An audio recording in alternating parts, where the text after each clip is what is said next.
é formado por mim, Laila, pela Camila, pela Laís, pela Gabriela e pelo Matheus. Nós vamos falar sobre a hérnia discal. Para a gente entender o que é uma hérnia discal, a gente precisa entender o que é um disco intervertebral.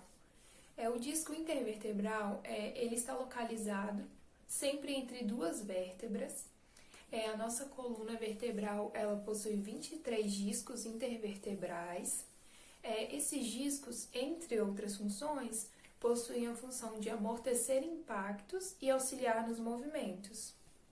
O disco ele é formado por uma substância de fibrocartilagem que envolve um núcleo pulposo que possui uma substância gelatinosa dentro. Para a hérnia de disco acontecer, ocorre uma ruptura nesse anel fibroso, em que a substância do núcleo ela migra para o canal intervertebral, podendo chegar a comprimir alguma raiz nervosa, causando muita dor ao paciente.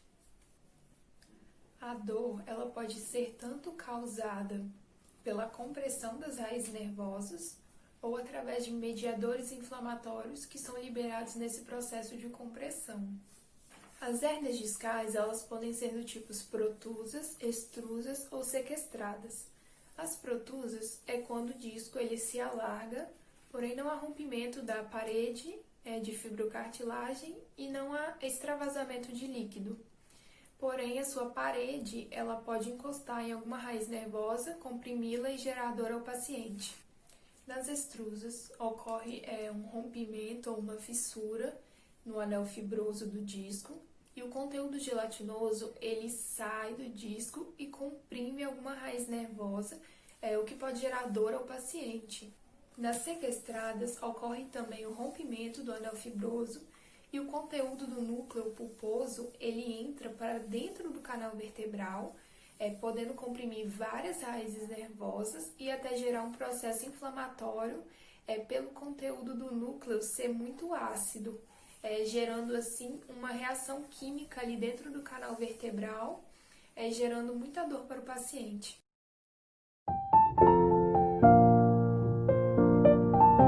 A hérnia discal ela pode ter várias causas, podendo ser fatores genéticos, envelhecimento natural dos discos, sedentarismo, excesso de peso, má postura, prática de movimentos incorretos, pequenos traumas, infecções, malformações congênitas, metabólicas, doenças inflamatórias ou neoplasias.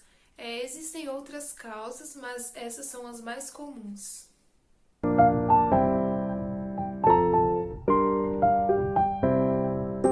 Algumas herniações dos discos vertebrais cursam assintomáticas, porém a grande maioria possui sintomas característicos da área de compressão ou irritação nervosa.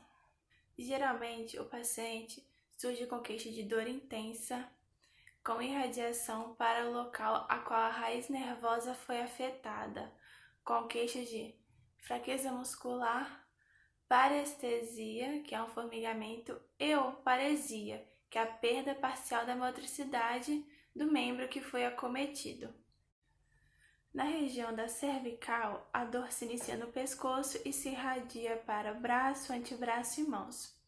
Já na região lombosacral, a dor se inicia na lombar e irradia para as nádegas, coxa, perna e pés. A dor ela é muito intensa e ela piora com o esforço físico.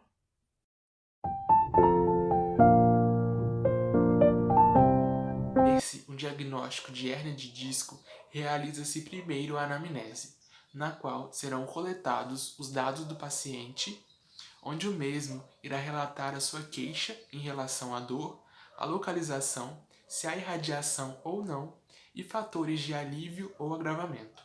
Em seguida, o profissional irá proceder com exames físicos que visam avaliar o paciente através da inspeção e palpação da coluna cervical e lombar, sendo essas as que apresentam maior prevalência de casos. Caso o paciente tenha cervicalgia, o examinador irá inspecioná-lo, avaliando sua amplitude de movimento mediante a flexão, extensão, rotação e inclinação da cabeça.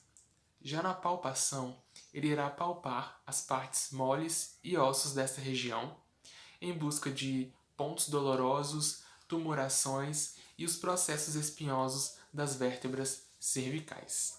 Caso o paciente tenha lombalgia, os procedimentos serão semelhantes. O examinador irá inspecionar a coluna lombar e irá realizar a palpação dos processos espinhosos das vértebras, em busca de pontos dolorosos e depressões, juntamente com a palpação da musculatura da região, a fim de identificar contraturas musculares e nódulos dolorosos.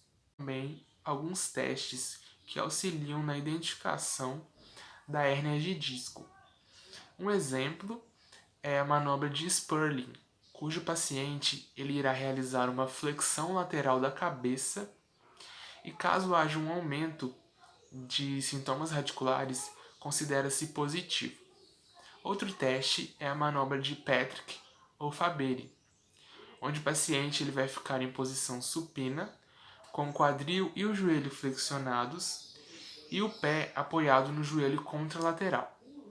O examinador, então, ele fixa a pelve do paciente com uma mão e, ao mesmo tempo, com a outra mão, exerce uma pressão sobre o membro. Caso haja uma intensificação da dor, considera-se positivo. Exames por imagem também são muito importantes, pois ajudam a determinar o tamanho da lesão e a região em que está situada a hérnia.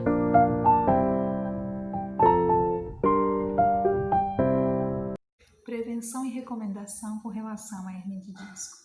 Por ter causas multifatoriais, inclusive genéticas, muitas vezes não é possível evitar que a hérnia de disco ocorra. Mas hoje nós vamos dar aqui algumas recomendações na prevenção, em alguns casos, ou até mesmo minimizar um problema já existente. Com relação ao içamento de cargas, não devemos curvar a nossa coluna, colocar o peso aqui na nossa coluna. Devemos sim manter a coluna reta e usar os membros inferiores para ajudar no içamento. Isso vai evitar com que você prejudique a sua coluna. Manter uma postura ereta, uma boa postura é muito importante, porque isso evita que os discos intervertebrais venham a ser sobrecarregados e pressionados. O mesmo vale para o sobrepeso. Um peso saudável é saudável para o corpo todo e a sua coluna agradece. O uso de salto alto também, ele prejudica um problema já existente. Sendo assim, priorize calçados confortáveis. Os seus pés e a sua coluna agradecem. Um cuidado especial também nos fumantes. Algumas substâncias presentes no cigarro fazem com que os nutrientes eles não cheguem nos discos intervertebrais. Então, todas essas causas, elas são, sim, algumas causas que podem ser melhoradas no nosso dia a dia, nos nossos atos, melhorando assim a saúde da nossa coluna.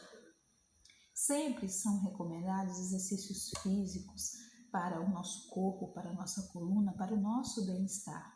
Mas quando a pessoa tem uma crise aguda, dor intensa, quem sofre já com hérnia de disco, é preconizado que essa pessoa ela faça um descanso, em que ela tome medicamentos anti-inflamatórios normalmente e que ela faça repouso. Assim, depois de certo tempo de repouso e medicamento, sim, eles vão estimular para que ela volte a fazer exercícios físicos e assim fortalecer a musculatura da sua coluna. Com relação ao tratamento, os fisioterapeutas eles podem fazer TENS, eles podem fazer crioterapia, também uso de exercícios físicos, terapias manuais. Tudo isso pode aliviar esse problema e muitas vezes melhorar muito os quadros de dores.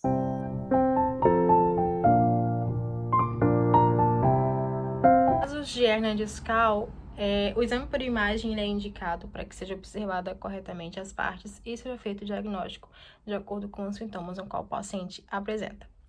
Dentre os exames existe a ressonância magnética, que é a mais indicada por apresentar uma maior sensibilidade na apuração das imagens, permitindo estudar todo o canal medular, permitindo estudar também a questão dos vasos, dos ligamentos e caso seja necessário fazer um estudo cirúrgico no caso do paciente, em relação à correção de alguma compressão nervosa, em relação a algum desgaste do disco intervertebral, né, além da hérnia.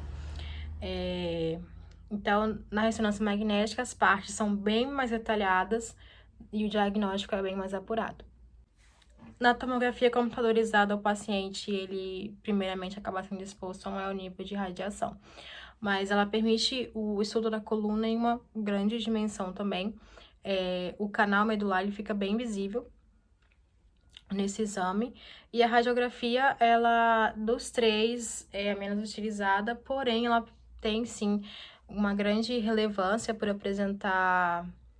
por poder observar as vértebras, por apresentar alguma alteração óssea, ou na observação dos processos espinhosos também, ela tem uma grande apuração na imagem. Porém, dentre todos os exames citados, o mais indicado é a ressonância magnética, porque caso exista necessidade de cirurgia, a ressonância magnética, no qual vai trazer um diagnóstico melhor e mais apurado, mais certeiro para a situação do paciente em si.